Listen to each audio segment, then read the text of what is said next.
कोकणामध्ये श्रावण महिना हा उत्सव आणि व्रतवैकल्यांचा महिना. आषाढामध्ये धो पडणारा पाऊस आणि शेतीची असणारी कामं लगबग याच्यातून श्रावणामध्ये दोघांनाही म्हणजे पावसाला आणि काम करणाऱ्यांनाही थोडीशी फुरसत मिळते. श्रावणामध्ये शुक्रवारी कोकणामध्ये बहुतांश घरामध्ये जिवतीची पूजा होते. आता ही जिवती देवी म्हणजे घरातल्या बाळगोपाळांचं लहान मुलांचं संरक्षण करणारी आणि म्हणून तिची पूजा श्रावणामध्ये दर शुक्रवारी घरातल्या बायका करतात. आता माझ्या आठवणीमध्ये आमची आजी जेव्हा ही जिवतीची पूजा करत असे तेव्हा आमच्याकडे घर कामाला असणारी एक बाई, तिचं नाव भैरी. या भैरीला श्रावणामधल्या एका शुक्रवारी खणा नारळाने तिची ओटी भरून तिला पाटावर बसवून आजी स्वतः केलेला स्वयंपाक आग्रहाने वाढत असे, तिला जेवू घालत असे. केवळ समाजामध्ये पुढारीपण किंवा अन्य कुठच्याही गोष्टीचा याला संदर्भ नव्हता, तर या गोष्टीला संदर्भ होता 1945 साली घडलेल्या एका घटनेचा. जसं आपल्याला म्हटलं की श्रावणामध्ये सणवार आणि व्रतवैकल्यांची लयलूट असते. आमचं निव हे त्यामानानं खेडेगाव होतं, त्यामुळे तिथे त्याची फारशी धूमधाम नसे, पण जवळ असणाऱ्या देवरुखामध्ये मात्र या सगळ्या सण आणि वारांची धूमधाम उडून जात असे. आता श्रावणामध्ये घरटी एक अशी सत्यनारायणाची पूजा हमखास घातली जात असे आणि काही घराण्यामध्ये बायकांचं एक मंगळागौर म्हणून व्रत असे आणि त्या मंगळागौरीचं व्रत म्हणजे मंगळागौरीची पूजा आणि संध्याकाळी त्या मंगळागौर पूजणाऱ्या बायकांची म्हणजे कोकणामध्ये त्यांना वशेळ्या म्हणतात. त्या वशेळ्यांचं वेगवेगळे खेळ, गप्पा, गाणी, गोष्टी असं करून मंगळवारची रात्र पूर्णपणे या वशेळ्या म्हणजे नवीन लग्न झालेल्या बायका रात्रभर धुमाकूळ घालत असत. एवढा धुमाकूळ घालायचा म्हटल्यावर 5-50 पान सहज उठत असे आणि या येणाऱ्या माणसांची सरबराई करण्यासाठी मनुष्यबळ म्हणून आमच्या गावातून 15-20 बायका देवरुखामध्ये बोलावणं आल्यावर जात असत. देवरुखामध्ये आजच्या जमान्यामध्ये आपल्याला जसं लेबर कॉन्ट्रॅक्टर असतो तसा एक लेबर कॉन्ट्रॅक्टर होता आणि तो कोणाकडे मंगळागौर असली की केटरिंगचं काम घ्यायचा, म्हणजे त्यावेळेला त्याला स्वयंपाकाचं काम म्हणायचे आणि आपल्या हाताखाली हव्या म्हणून आमच्या गावातून 15-20 बायका घेऊन जात असे आणि त्यामध्ये आमची ही भैरी जात असे. या बायका मोठ्याच्या घरी जायचं, सण समारंभाला जायचं म्हणून त्यावेळेला ठेवडीतल्या पांढऱ्या साड्या नेसून जात असत. आता जाणं येणं त्यावेळेलाही तितकं सुकर किंवा सुलभ नव्हतं. 15 ते 17 किलोमीटरचा प्रवास सकाळी लवकर निघून पायी या बायका कापत सबंध दिवस तिथे काम करत आणि मग जसं तो कार्यक्रम संपत येईल किंवा संपन्न झाल्यावर 2-2, 4-4च्या ग्रुपनी या बायका परत येत असत. आणि परत येताना आमच्या गावाला लागून जी नदी होती त्या नदीला बऱ्यापैकी पाणी असे आणि पावसाळ्यामध्ये ही नदी पार करण्यासाठी गावचे भुवड लोक त्यावेळेला एक तराफा या नदीमध्ये सोडून ठेवत आणि हा तराफा लाकडाचा बनवलेला असे आणि त्याच्यावरून उभं राहून लोक इकडून तिकडे येत असत आणि हा तराफा एका दोरीने बांधून एका झाडाजवळ नेऊन त्या दोरीचं दुसरं टोक बांधलेलं असे आणि तिकडचे लोक या तीरावरून जाताना तो तराफा घेऊन तिकडे जात आणि परत त्या बाजूला जर कोणाला यायचं झालं तर त्या तराफ्यावरनं बसून परत येत किंवा परत पहिल्या तीरावर जर माणसं जमा झाली आणि त्यांना इकडे यायचं झालं तर बांधलेली दोरी ते खेचून तो तराफा परत पहिल्या तीरावरती घेऊन येत आणि आपला प्रवास नदीवरचा करून टाकत. तर या बायकामध्ये एका मंगळागौरीच्या दिवशी आमची भैरी गावातल्या 15-20 बायकांबरोबर देवरुखामध्ये गेली होती. देवरुखामध्ये साने नावाचं तेव्हा एक घराणं होतं आणि त्या सान्यांकडे ह्या मंगळागौरीचा कार्यक्रम होता. सबंध दिवस ही भैरी गेली आणि त्या भैरी जाताना तिच्या 2.5 वर्षाच्या मुलाला आपल्या घरी आपल्या सासू सासऱ्यांजवळ ठेवून गेली होती. जसं दुपार कल्ली, संध्याकाळची वेळ झाली, तशी या भैरीला आपल्या मुलाची, म्हणजे त्याचं नाव होतं काशा, त्या काशाची आठवण यायला लागली. आता पूर्ण वेळ काम केलं तरच हातावरती 4 पैसे फुटणार, म्हणून पूर्ण वेळ थांबायला पाहिजे. पण काशाची येणारी आठवण या भैरीला कुठच्याही कामामध्ये तिचं चित्त लागून देत नव्हतं. तिने दुपार कशीबशी ढकलली, संध्याकाळ ढकलली. रात्री साग्र संगीत, घरातल्या सगळ्या माणसांची जेवणं झाली, सगळे तृप्त झाले आणि ज्या मंगळागौरीसाठी जमलेल्या बायका होत्या त्यांनी वेगवेगळ्या प्रकारचे आपले खेळ सुरू केले. आता कामाची थोडी निर्वानिरव झाल्यावर या ज्या निव्यातून म्हणजे आमच्या गावातून गेलेल्या 15-20 बायका होत्या त्या जरा ग्रुप करून विखरून गेल्या. कोण 2-4 बायका त्या ओळखीमध्ये देवरुखामध्ये ज्यांची ओळख होती तिथे रात्रीचं झोपायला गेल्या. कोणी तिथेच त्या घरामध्ये जराशी पडवी किंवा ओटी बघून आडव्या पडल्या. पण आमच्या भैरीला काशाची आठवण चैन पडून देईना. आतमध्ये मंगळागौरीचे खेळ रंगात आलेले होते.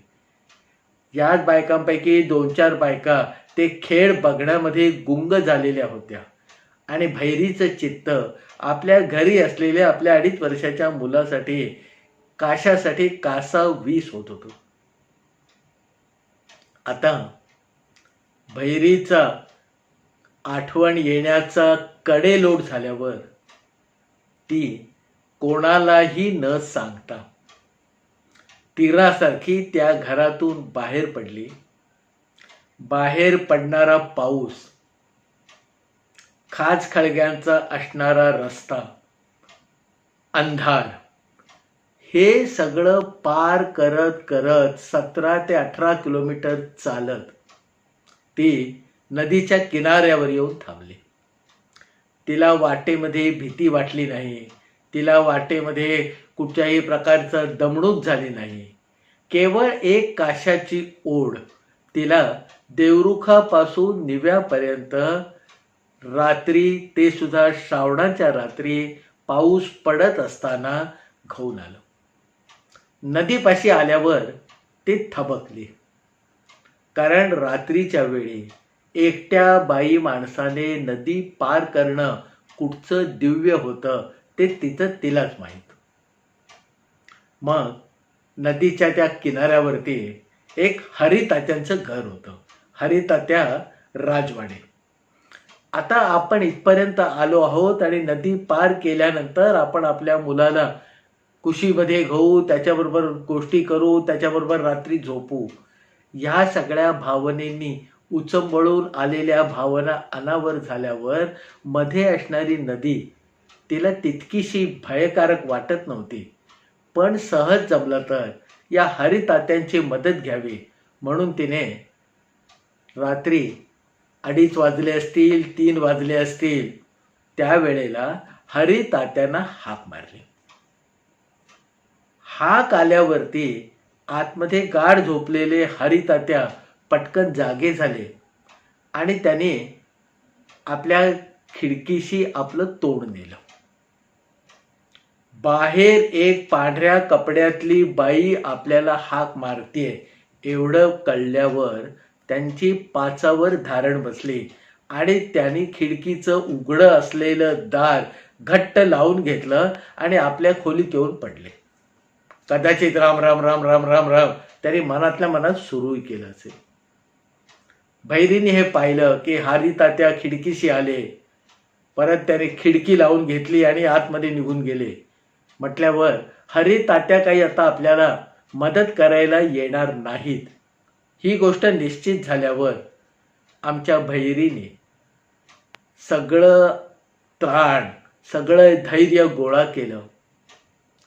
तराफ्याला असलेली दोरी सोडली आणि रात्रीच्या अंधारामध्ये पडणाऱ्या पावसामध्ये नदीला असलेल्या भरपूर पाण्यामध्ये तिने तराफ्यावर उडी मारली आणि तराफा सोडून दिला. तिच्या दैवयोगाने फारसं काही अघटित न होता तराफा दुसऱ्या किनाऱ्याला येऊन थांबला. हरणाच्या चपळाईने भैरीने दुसऱ्या किनाऱ्यावर उडी मारली आणि तिथून जी ती धावत सुटली ती आपल्या घराशी जाऊन थांबली. त्यावेळेला घराला फार मोठ्या कडी कुलप असा काही प्रकार नव्हता. घरातली लोक साधारण दरवाजे लोटूनच झोपी जात असत. लोटलेलं दार भैरीने उघडलं. अंगावरचे ओले झालेले कपडे बदलले आणि आपल्या काशाला प्रेमभराने जवळ घेऊन ती कधी झोपी गेली ते तिलाही कळलं नाही. आता सकाळी सासू सासरे जेव्हा उठले तेव्हा भैरी आणि तिचा काशा एकमेकांच्या कुशीमध्ये गाढ झोपलेले होते. त्यांनी बघितलं. त्यांना वाटलं गावातल्या सगळ्याच बायका परत आल्या असतील, त्यांच्याबरोबर भैरी आली असेल, म्हणून भैरी झोपलेली आहे, तिला आता उठवू नये या विचाराने ते सासू सासरे आपल्या कामाला लागले.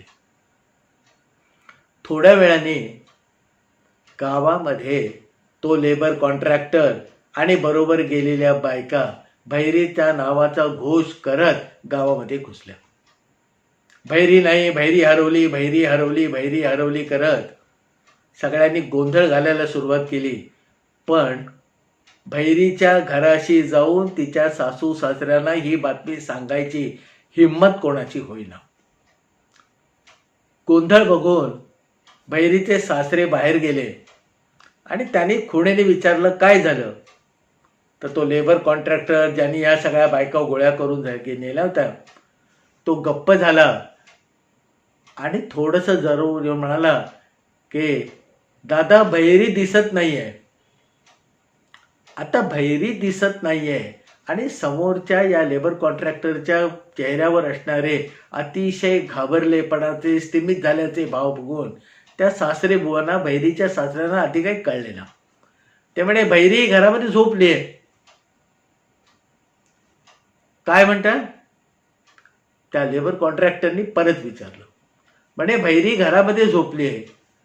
त्याला हुश झालं आणि त्याने थोडक्यामध्ये त्या सासऱ्यांना घडलेली घटना सांगितली की आम्ही सकाळी कार्यक्रम उरकून निघायच्या वेळेला भैरीचा शोध घ्यायला सुरुवात केली, पण भैरी कुठे दिसे नाही, त्यामुळे आमच्या सगळ्यांच्या काळजाचं पाणी पाणी झालं.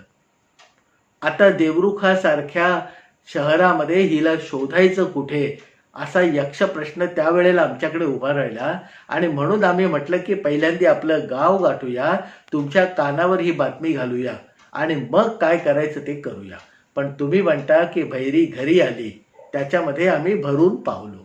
असं सांगून त्या सासरी बुवांना नमस्कार करून हा भरल्या मनाने आणि शांत वृत्तीने निघून गेला. गावामध्ये जवळजवळ सगळ्यांना भैरी हरवल्याची आणि भैरी घरात असल्याची बातमी अर्ध्या तासामध्ये पोहोचली.